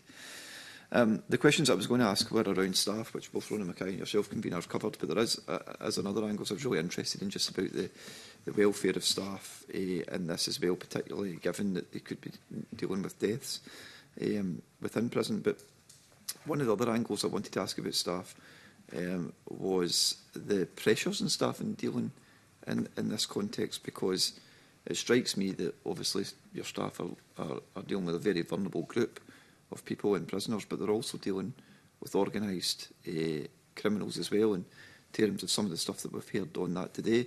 So it strikes me, and I always think about this when I think of prison staff, that they're actually quite a vulnerable group themselves, because these people will go to all ends, available to get their drugs into the prison or whatever else. So what support have you got for staff around that in managing some of the people that they might come into contact with? Have you got stuff there, and is it specific training, or is it more about support? And so again, there's a range of options that there's a range of approaches to this in terms of how we share intelligence about who's in the environment, about the risk assessments that actually we put around the safe operating systems, about how we engage with those individuals. And again, without getting into the sort of the tactical aspects of it, there's a support mechanism there for staff to make sure that it's very clear that the staff on the landings know who and what is on their landing and the capabilities of the individuals on the landing, and actually the intelligence picture is built from the staff, from the stuff what the staff witness on a day-to-day basis about the interactions of individuals. So the staff are well trained and well versed in the processes of actually the barriers between what would be an appropriate relationship and about where that challenge comes. Well, obviously we have an anti-corruption element to that as well, in terms of what that might mean in the exposure to staff and people, as you said in your opening comments, about what that might mean in terms of behaviours towards that member of staff. And again, that's a constant challenge, and it's part of the safe system of work and the risk assessments we have to carry out on a daily basis. Yeah, I can imagine. And do you ever get any reports from staff about, or is there any guidance for staff about if they're approached outside of work? 'Cause it sounds like you've got quite good protocols and procedures in place for things that might happen in work.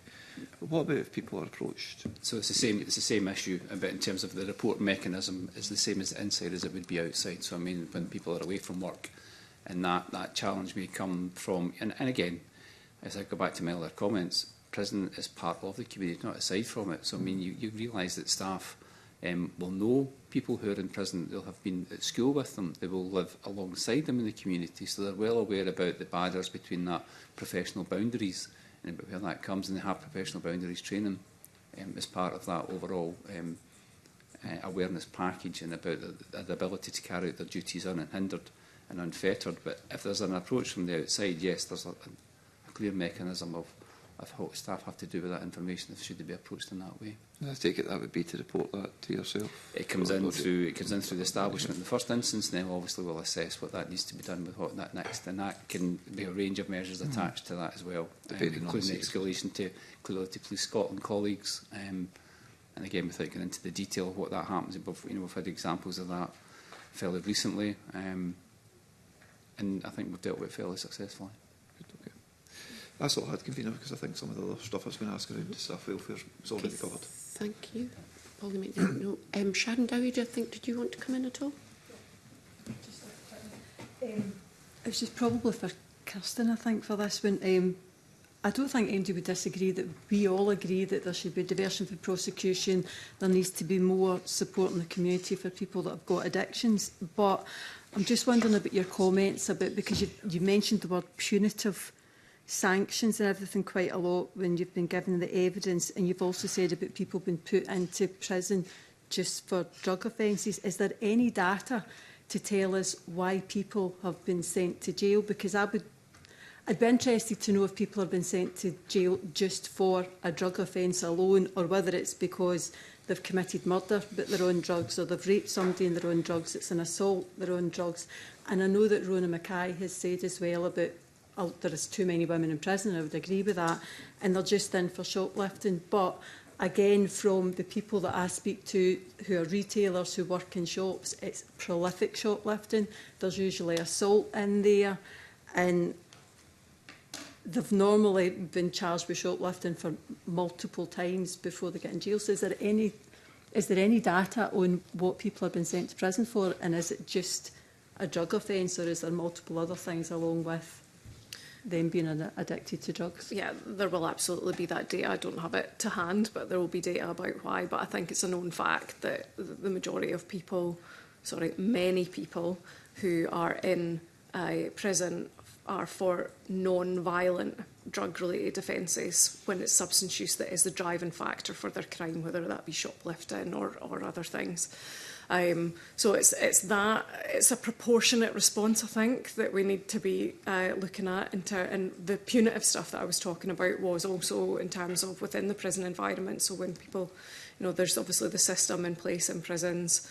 If somebody has been using drugs, potentially people are worried about that. Might mean that they might get their prescription withheld or stopped, or they might, if they're in open conditions, go back to closed conditions. So all of these, I think it's well known that punitive policies and processes in terms of trying to deal with drug use is not working, and is well evidenced that it's not a good approach. So those community-based responses, and while somebody, the example that you gave of somebody who's maybe had multiple or prolific shoplifting offences, what has been the support that's been offered before they've ended up in prison? Has there been that good community response around diversion schemes, treatment, support, addressing other issues in their lives that's actually leading them to require to shoplift to fund their drug use? So it's really earlier intervention we're looking for in the community to stop them going down the route of committing multiple offences, because obviously that then makes retailers the victims as well, because there's obviously lots of offences before they end up in... It's a bit of both, isn't it? It's a bit of everything. Right, and I just wonder if you've got any comments as well on that you said earlier about the police warnings. Would there be any data as well to see if there's been any change in the use of drug taking or drug use or habits since the police warnings came into effect? And the reason I'm asking is, before that came into effect, probably smells green, I think they call it. You didn't smell it anywhere, and once the police warnings come into effect, you can smell it everywhere if you're walking along the streets, cities, at home, whatever. So has there been a change in drug use? Do people, since they started giving out police warnings, have people been maybe a bit, oh well, nothing's going to happen to me, so it's maybe encouraged them to do it because there's no consequence for them having the drugs? That's certainly not what we hear from communities. If anything, people probably don't notice any type of impact at all from having a recorded police warning system, because it's not reaching the individuals that we would have imagined that this would try and help. When we've previously asked for data on, it's not that the data doesn't exist at all, just so I can be clear on that, in case I was in case that came across earlier that there was none at all. There will be some, but when we've asked for it before, we've been advised that it would need to be a manual trawl through police records, and that wasn't feasible. So, yeah, I think we definitely need to look at that as a policy response and see what are the impacts. Is it having an impact on people who it might intend to help? Is it having an impact on the sentencing? Is it having an impact on people attending courts? Like, these are just all questions that are unanswered. Yeah. Okay. Thanks. Okay, thank you very much. Ben McPherson, I think you want to come in. Thank you, Convener. I was just curious to ask, earlier, Kirsten Horsburgh, sorry, you talked about how for people coming out of prison, it's of course a wide range of considerations that need to be in place to support that person, and particularly to discourage reoffending or support against reoffending, and also help with any mental health issues or addictions. And there's a lot of great work happening. So, you know, for example, in my constituency, there's Circle Scotland, there's Fresh Start in the third sector, as well as the statutory services.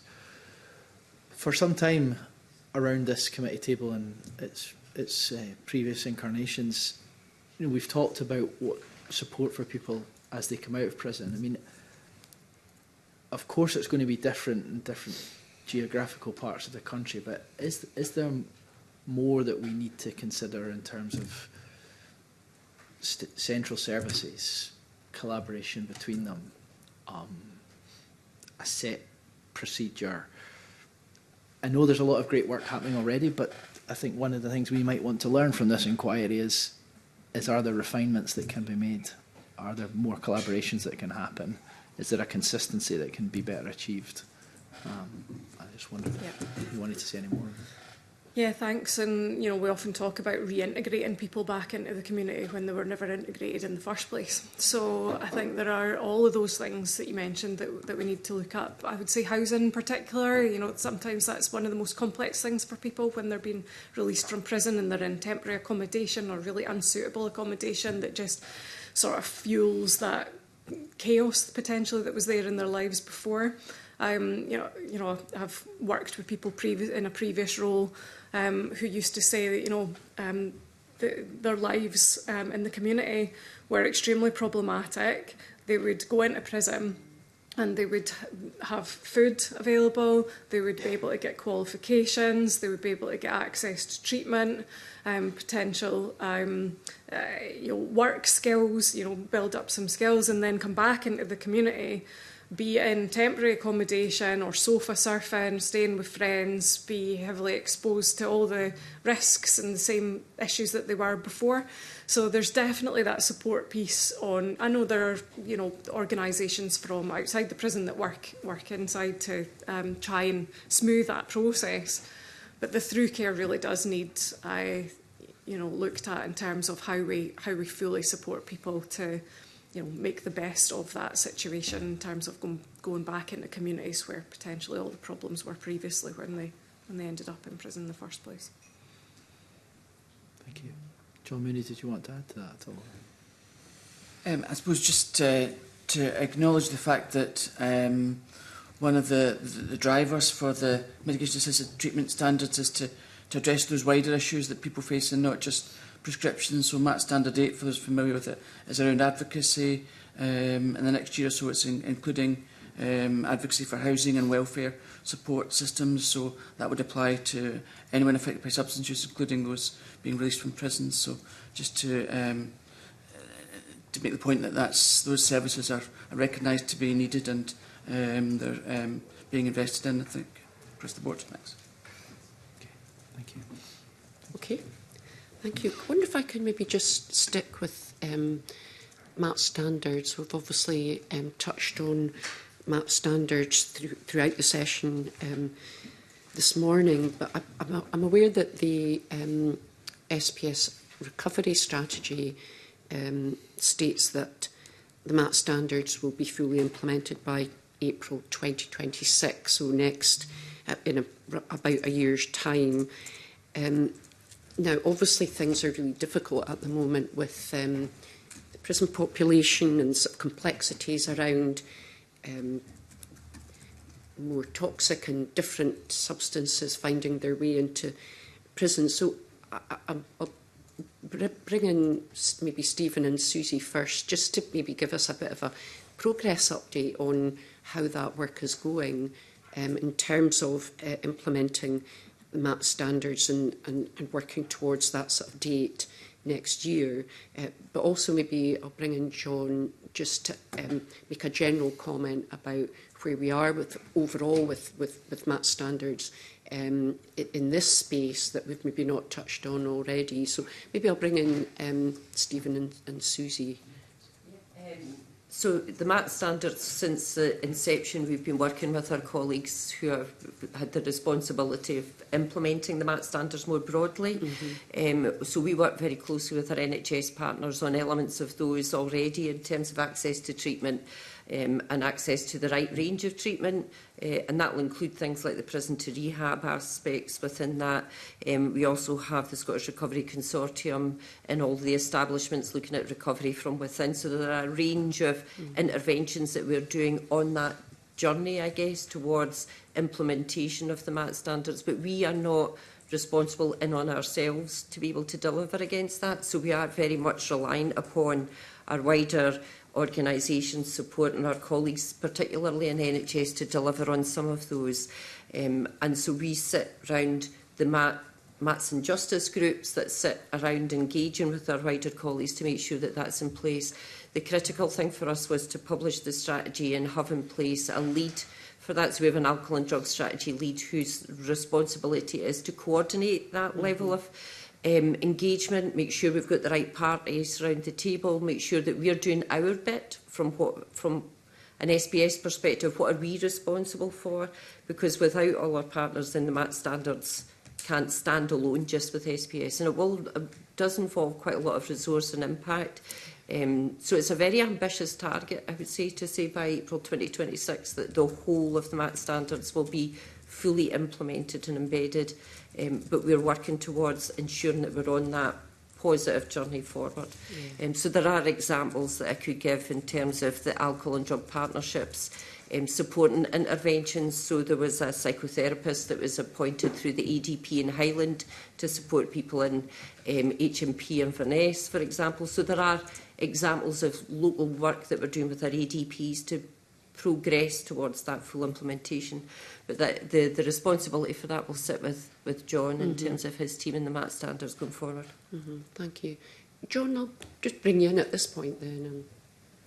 Okay, yeah. As has already been alluded to, the Justice Secretary prisons do present a number of additional challenges for MAT standards implementation.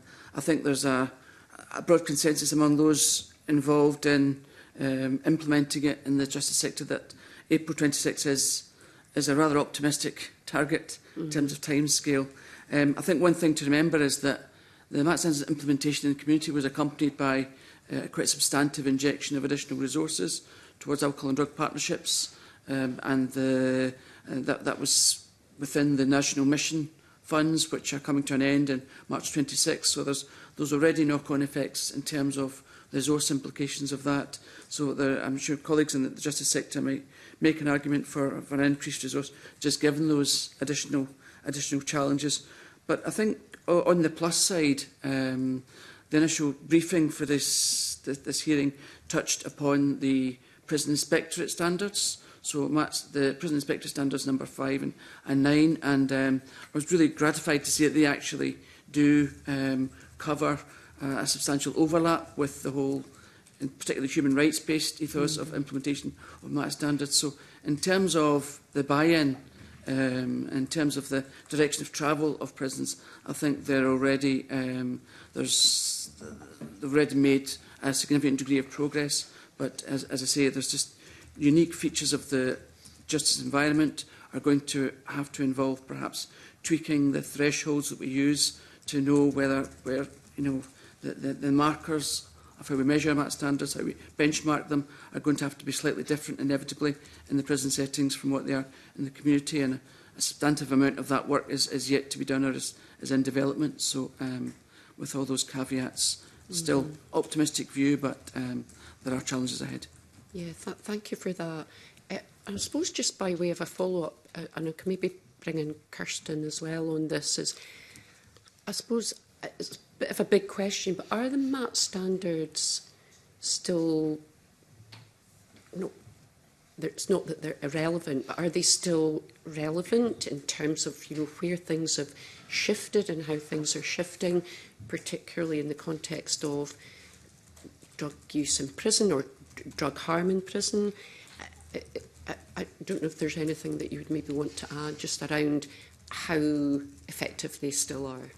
Yes, please. Kirsten. I think the reason that they were named medication-assisted treatment standards was that they could encompass a variety of different drugs, although obviously what we've seen in the community is that they have been heavily focused towards opiates because we have opiate replacement therapy, and we don't have any type of replacement therapies for other drugs. So we've now seen, obviously, quite a shift in the community to much more cocaine and crack use, and there being no specific medication that can be provided.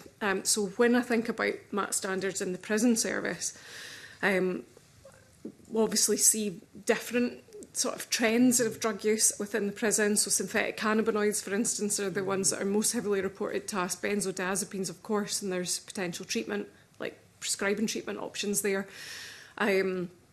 And some opiates as well. And what we've not discussed throughout this meeting today has been the potential introduction of nitazines into a prison environment as well, which we've obviously seen growing in the community. And whilst that hasn't infiltrated in any great deal into the prisons at the moment, there's nothing to say that that couldn't happen. And with all the different routes of ways of getting drugs into the prison, I think that was just a perfect demonstration of it earlier, talking about the different ways, and then the prison service are in a very difficult situation. They respond to another route, so the bars on the for the drones, but then we've moved back to old-fashioned ways of people throwing things over the walls as well. So people will just adjust depending on whatever the response is. But what that means for people who use drugs in prison is with all these different routes, it increases the risks for them because they're then having to use their drugs in a different way. So it's more difficult for people to dose effectively.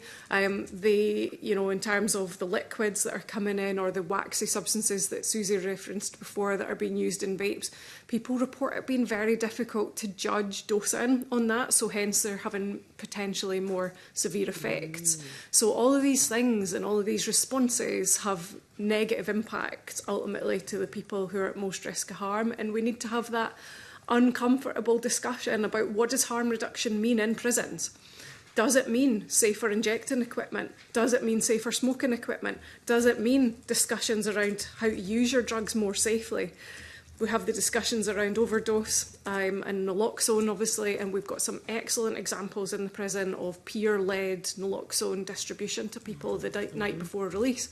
But people in prison can't access naloxone during their sentence. But they're also anxious to call for help in those settings where somebody might be at risk. So I think there's a lot of things for us to discuss around what harm reduction response in prison actually looks like. Mm-hmm. Okay, thanks for that. That's fascinating. John, do you want to add anything just on the question about MAT standards and whether they're still meeting the needs of working prisons? I mean, Kirsten very rightly pointed out that there has been an overemphasis on opiate substitution therapy from the beginning of MAT standards. That's partly a result of what is most easily measured and what is best evidenced. Of course, another integral component of the approach of MAT standards is that wider harm reduction, and while there are not medication options, with the potential exception of the benzodiazepines, which are the subject of a number of pilots, a couple of pilots in Scotland, the evidence base is still a little bit equivocal in terms of the beneficial effects of that. Wider harm reduction can also include specific measures around cardiovascular health screening for people using cocaine, for some of the more psychosocial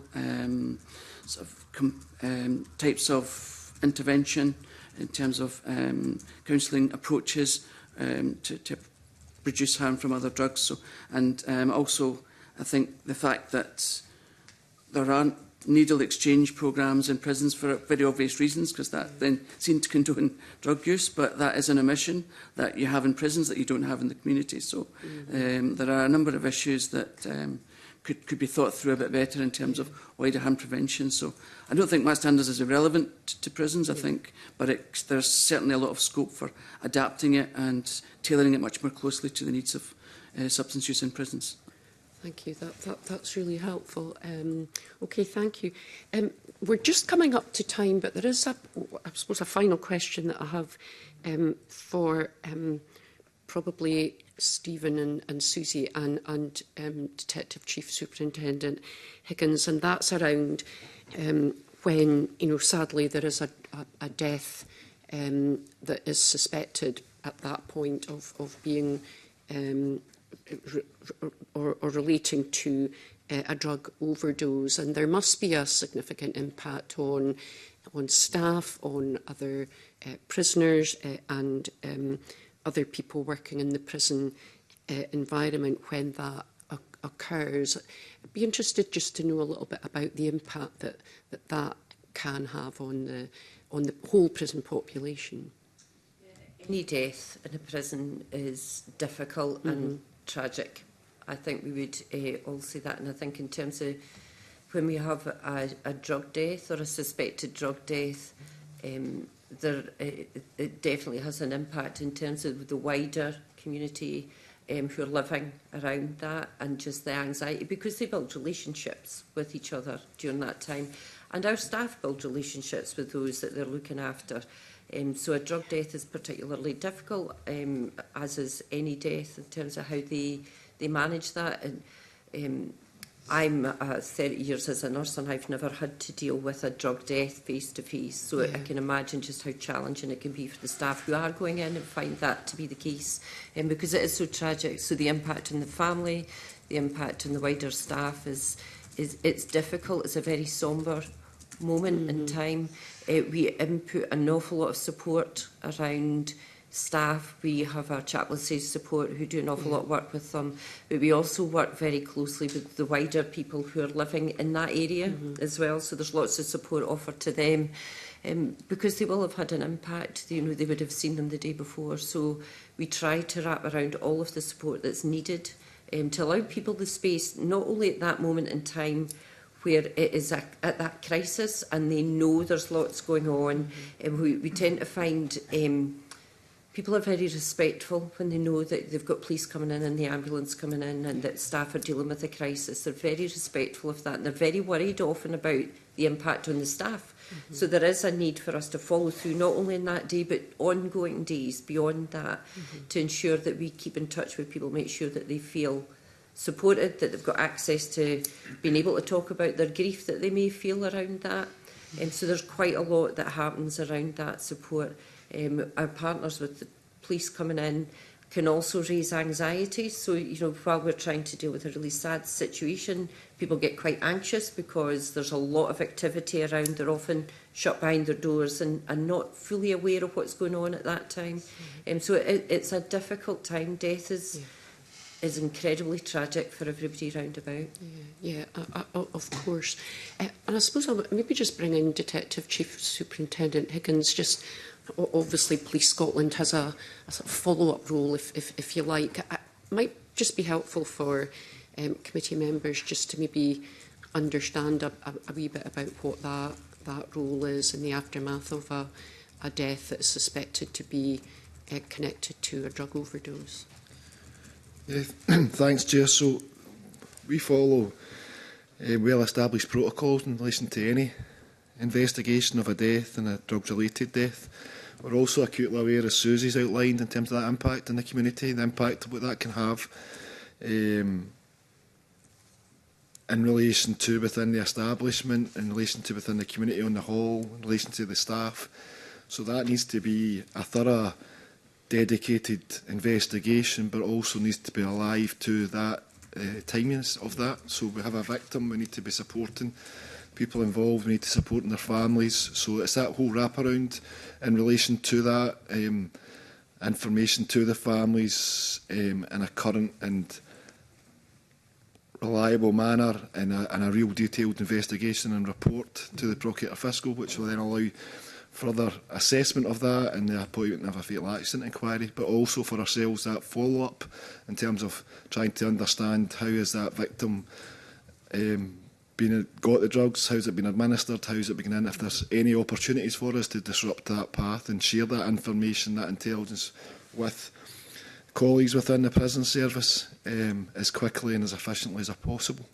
Okay, thanks very much. I think it's just helpful for people just to understand what that role looks like.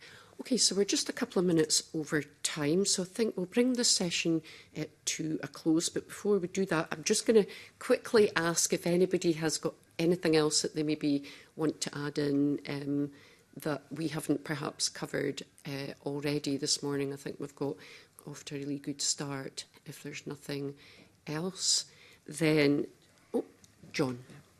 I just want to ask, in terms of harm reduction, there's been substantial progress in terms of bloodborne virus screening within prisons and follow-up treatment. So it's just an important aspect of harm reduction that does come under the MAT standards, and prisons have been making good progress on. Thanks. Okay, thank you for adding that in. Thanks very much.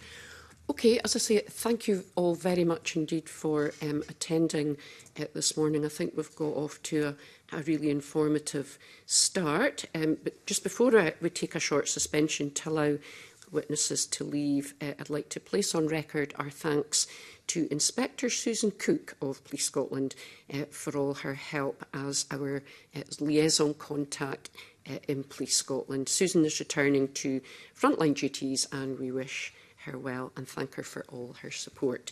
So I will now suspend the meeting for 5 minutes just to allow our witnesses to leave. Thank you very much.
Thanks very much indeed, members. So our next item of business is consideration of two negative statutory instruments. Both relate to pensions for police officers or firefighters, and I'd like to just declare my interest in the first of these as a retired police officer. So the SSIs are the Police Pensions Remedial Service Scotland Amendment Regulations of 2025, number 114 of 2025, and the Firefighters Pensions Remedial Service Scotland Amendment Regulations of 2025, and that's number 113 of 2025. So I refer members to papers 3 and 4, which set out the purpose of these instruments. Now, I note that in relation to both the instruments, the Delegated Powers and Law Reform Committee made a series of recommendations about drafting, some of which the Scottish Government do not seem to have responded to. Therefore, irrespective of whether the committee agrees that these instruments should come into force, I consider that it would be appropriate that we write to the Scottish Government asking why there has been no response. So I wonder if members would first of all agree to that proposal. Agreed. Okay, thank you very much. So can I then ask members if members wish to make any other recommendations in relation to these negative instruments? Otherwise, are we content that these come into force? So I'll just open it up for a moment in case any members have any comments to make. No? Okay, thank you very much. So that then brings the public part of the meeting to a close. Next week, we will continue to take evidence as part of an inquiry into the harm caused by substance misuse in Scottish prisons, and I now move into private session. Thank you very much.